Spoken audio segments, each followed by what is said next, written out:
봐보자. 우리가 이제 공간 좌표를 할 거예요. 오케이? 공간 좌표는 뭐다라는 거냐면 이렇게 평면을 8개로 이 공간을 8개로 나눠준 거예요. X축, Y축, Z축. 공간이 총 8개 나눠지는 거 보여요? 오케이? 이렇게 나눠진 거를 공간 좌표라고 표현하겠습니다. 라는 거예요. 그러니까 좌표가 하나 더 생긴 거입니다. 라는 거예요. 이렇게. 그러면은 좌표를 표현할 때 당연히 3개를 이용해서 이렇게 표현해 주겠습니다. 라는 거겠지. 그지? 그러면 이 좌표들을 어떻게 표현하는가 라는 것은 직육면체를 통해서 구해주겠습니다. 라는 거예요. 오케이? 그러니까 1, 2, 3이다 라는 게 있어요. 이렇게 이제 X축, Y축, Z축. 이렇게 있는 거야. 그러면 이게 이제 1이에요. 그리고 Y가 2예요. 이 정도까지 올까? Z가 3이에요. 오케이? 그러면 무엇을 만들어주겠습니다. 라는 거냐면 평행사변형을 만들어주겠습니다. 라는 거예요. 지금 이게 높이로 위로 3만큼 올라가면 돼요. 이렇게.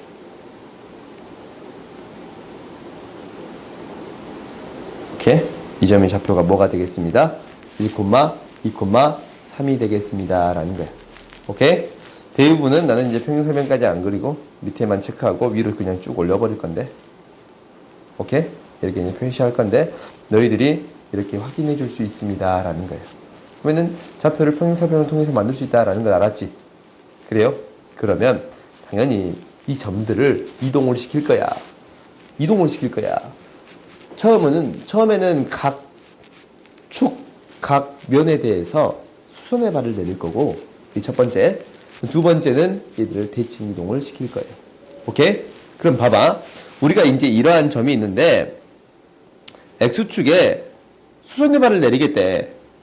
X축에 수선의 발을 내리면, X축에 이렇게 수선의 발을 내리면, 이 점이 되겠지. X의 값만 가져요. 오케이? 나머지 값은 다 사라지고, X의 값만 갖는 거야. X축에 수선의 발을 내린 점이 1, 0,0이 되겠습니다. 라는 거예요. 오케이? 그 다음에 ZY 평면, YZ 평면이라고 적자. YZ 평면에 수선의 발을 내리겠습니다. 라는 거야. 그 말은 이제 이렇게 되겠네. YZ 평면이에요. 오케이? 여기에 수선의 발을 내리면 어떤 값만 갖겠습니다. 라는 거예요. YZ 값만 갖겠습니다. 라는 거지. 그렇지. 그래서 0, 2, 3이 되겠습니다. 라는 거예요. 오케이? 그 다음에 얘를 X축 말고 이걸로 합시다. XY 평면에 대칭 이동할 거예요. XY 평면에 대칭 이동했다라는 것은 얘가 그대로 이렇게 대칭되겠지. 그렇지? 그러면 어떤 값은 그대로냐면 XY 값은 그대로예요. 오케이? XY 값은 그대로고 Y의 부호만 바뀌겠습니다. 라는 거예요. Z의 부호만 바뀌겠습니다. 라는 거예요. 그래서 XY 값은 그대로고 Z의 부호만 바뀌겠습니다. 라는 거예요. 오케이? 당연히 원점 대칭도 있겠지. 원점 대칭은 부호가 싹 다 바뀌겠어요. 오케이? 이렇게 구해줄 수 있습니다. 원점 대칭은 저 뒤쪽에 생기겠지? 1, 2, 마이너스 1, 마이너스 2, 마이너스 3 이렇게 구해줄 수 있겠습니다. 라는 거예요. 알겠어요? 오케이?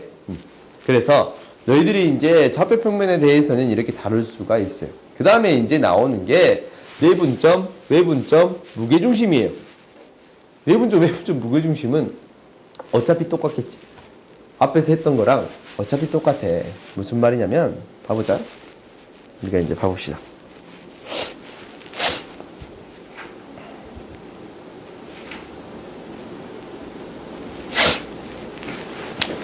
외분점, 내분점, 무게중심은 어차피 똑같아요. 그러니까 M 대 N으로 AB를 M 대 N으로 내분했어요. AB를 M 대 N으로 내분했어. 그러면 이것을 내분했다라는 것은 수선의 발을 내렸을 때 이 밑면을 내분했다라는 거랑 똑같은 소리잖아. 그렇지? 그러니까 당연히 A의 좌표를 이렇게 놔뒀어요. X1, Y1, Z1이라고 놔뒀어요. 그리고 B라인의 좌표를 x2, y2, z2라고 놔뒀어요. 그러면은 x, y, z의 값을 각각을 내분해주면 되겠습니다. 라는 거예요. 오케이? 각각을 내분해주면 되는 거예요. 그러니까 m 플러스 n 분의 m 곱하기 x2, n 곱하기 x1 m 플러스 n 분의 m 곱하기 y2, n 곱하기 y1 m 플러스 n 분의 m 곱하기 z2, n 곱하기 z1 각각의 성분을 내분해주면 충분하겠습니다. 라는 거예요. 당연히 무엇도 이걸로 성립해요. 외분점도 이렇게 성립하고 그리고 무게중심 또한 성립하겠습니다. 라는 거예요. 오케이? 그래서 너희들이 여기서 이제 성립하는 게 똑같이 성립하는 거니까 이렇게 받아들이면 돼요. 오케이? 그 다음에 좌표 평면에 마지막으로 나오는 게 있어. 마지막으로 나오는 거는 일단 구하기 전에 마지막으로 나오는 거는 두 점 사이의 거리예요. 오케이? 두 점 사이의 거리인데 뭐야? 두 점 사이 거리. 앞에 있구나. 두 점 사이의 거리인데 두 점 사이의 거리는 어떻게 구해주느냐라는 것은 이렇게 직육면체를 만들어서 구하겠습니다. 라는 거예요. 오케이? 그러니까 얘는 x값의 차이, 얘는 y값의 차이, 얘는 x값의 차이, 얘는 z값의 차이지. 그지? 그래서 두 점의 좌표가 이렇게 주어져 있다면 루트 x값의 차이의 제곱, y값의 차이의 제곱, z값의 차이의 제곱으로 구해주면 되겠습니다. 라는 거예요. 오케이? 그러니까 직육면체의 대각선을 구하는 방법이랑 똑같겠습니다. 라는 거예요. 오케이? 이렇게 구해주면 충분하겠습니다. 라는 거예요. 알겠지? 그래서 좌표 평면에서는 앞에서 배운 부분을 확장한 것 뿐이니까 그렇게 어려울 거는 없어요. 그러니까 공간 좌표에서는 확장한 것 뿐이니까 대칭 이동 이 정도까지만 기억하면 돼요. 그러니까 옛날에는 많이 어려웠어. 직선의 방정식, 평면의 방정식이 생겼거든. 근데 이제 이렇게 빠져서 굉장히 쉬워요. 이제 어려워봤자 뭐가 등장하냐면 구가 등장하는 거예요. 구는 뭐냐면 원의 정의는 한 점으로부터 같은 거리에 있는 점들의 모임인데 어디 위에서? 평면 위에서. 근데 구는 공간상에서 한 점으로부터 같은 거리에 있는 점들의 모임이 되겠습니다. 라는 게 구예요. 구라는 것은 한 점으로부터 같은 거리에 있는 점들의 모임이 되겠습니다. 라는 게 구야. 오케이?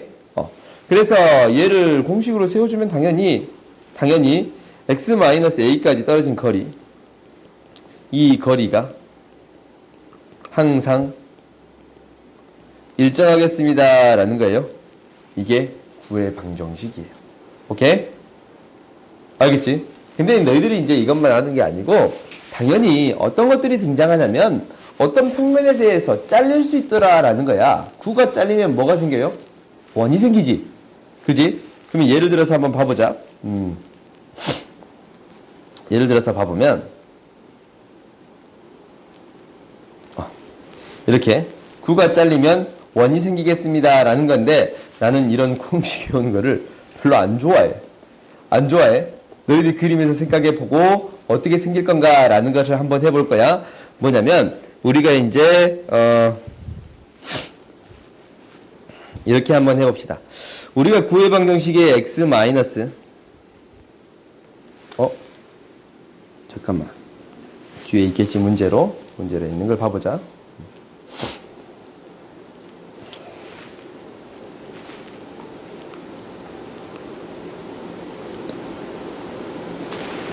너무 어려워. 봅시다. 처음엔 좀 쉬운 걸 해봅시다. 우리가 이제 x-1의 제곱 플러스 y-2의 제곱 플러스 z-3의 제곱이 20이라는 이러한 구가 있어요. 오케이? 이러한 구가 있는데 나한테 무엇을 구하라고 했냐면 YZ 평면에 잘린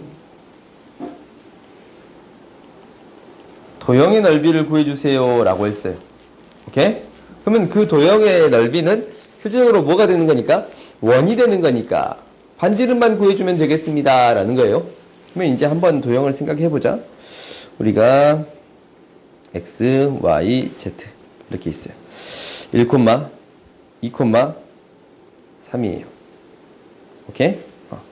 1, 2, 3이 중심이 되고 9가 이렇게 존재할 거예요. 오케이? 이렇게 존재할 거야. 이렇게 존재할 거야. 그때 이 무슨 평면에 잘린 거냐면 YZ 평면이야. YZ 평면이에요. 오케이? 이 평면에 잘린 도형이 이렇게 지금 존재하겠지. 뒤쪽에 이렇게 존재할 거야. 오케이? 이렇게 존재했을 때 얘의 반지름 구해주세요 라는 거예요. 오케이? 그러면은 이 원의 반지름은 어떻게 구해주면 되냐면 이렇게 구해주면 돼요. 일단 이 길이가 YZ 평면까지 떨어진 길이가 X의 값이니까 1이지. 그지? 여기서부터 여기까지 떨어진 거리가 1이야. 중심까지 떨어진 거리가 1인 거예요. 오케이? 그러면 이 전체 큰 원의 반지름은 무엇이 되겠습니다 라는 거예요. 루트 20이 되겠습니다 라는 거예요.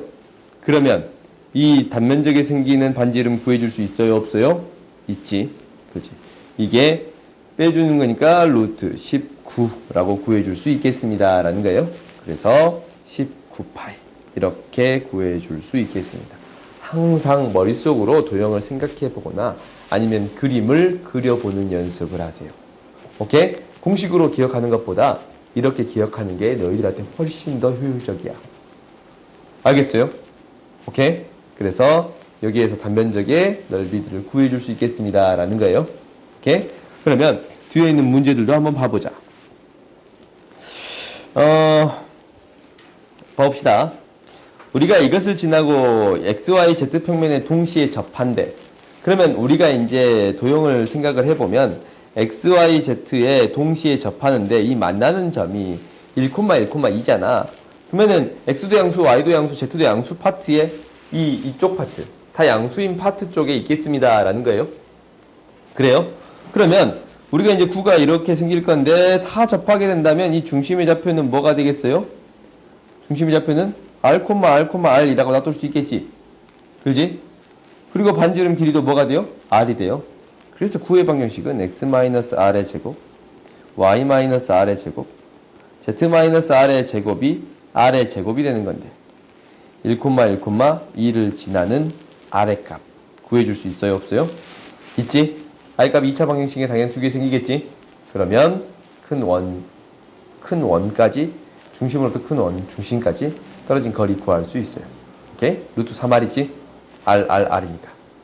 오케이? 우리가 이게 R이니까 중심으로 떨어진 거리, 이 거리, 중심으로 떨어진 거리 R이잖아.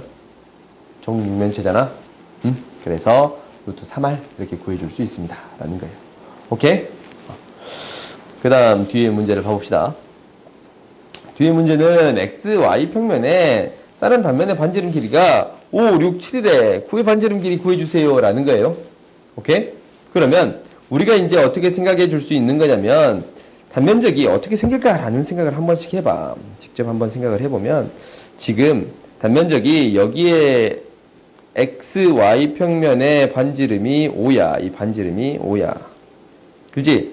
그리고 YZ 평면에 생긴 이 반지름이 6이야. 그럼 ZX 평면에 생긴 이 반지름이 7이에요. 오케이? 그래서 이걸 연결했더니 9가 생기긴 생길 거예요. 9가 생기긴 생길 거야. 오케이? 근데 당연히 우리가 이제 이 중심의 좌표를 구해줄 수가 있는데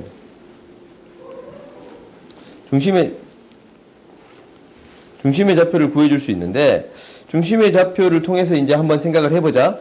여기까지 떨어진 게 Z의 값이야. 중심을 A, B, C라고 놓는다면 이게 길이가 B예요. 그래? 그러면은 반지름이 R이라고 놓는다면 R의 제곱은 A의 제곱 플러스 5의 제곱이 되겠습니다 라는 거예요. B의 제곱이지. B의 제곱 플러스 잠깐만 이 높이가 Z값이 미안 어디 주자. 중심의 좌표가 A, B, C면은 이 길이가 Z값이잖아. 위로 올라갔으니까 그래서 5의 제곱 플러스 c의 제곱이 r의 제곱이 되겠습니다. 라는 게 첫 번째. 그 다음 두 번째는 뭐냐면 이 y축까지 떨어진 걸 해봅시다. y축까지 떨어졌으면 이 길이가 a겠지. 그래서 a의 제곱 플러스 6의 제곱이 r의 제곱이 되겠습니다. 라는 거고, 마지막은 이 떨어진 거리가 zy 평면, yz 평면까지 떨어진 게 b야. 그지? 그래서 b의 제곱 플러스 7의 제곱이 r의 제곱이 됩니다. 그럼 다 더해주면 원점을 지나니까 a제곱 플러스 b제곱 플러스 c제곱이 뭐가 된다라는 거 알아요? r의 제곱이 된다라는 거 알아요? 원점을 지나잖아. 그지? 그러니까 원점까지 떨어진 거리가 반지름과 똑같다라는 거지. 그지? 이용해서 r의 값 구해줄 수 있어요? 없어요? 있겠지. 그렇지?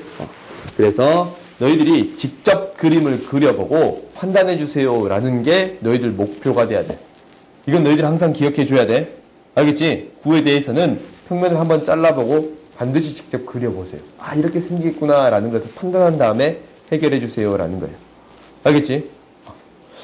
아마 앞부분 숙제는 조금 어려울 거고 뒷부분 숙제는 조금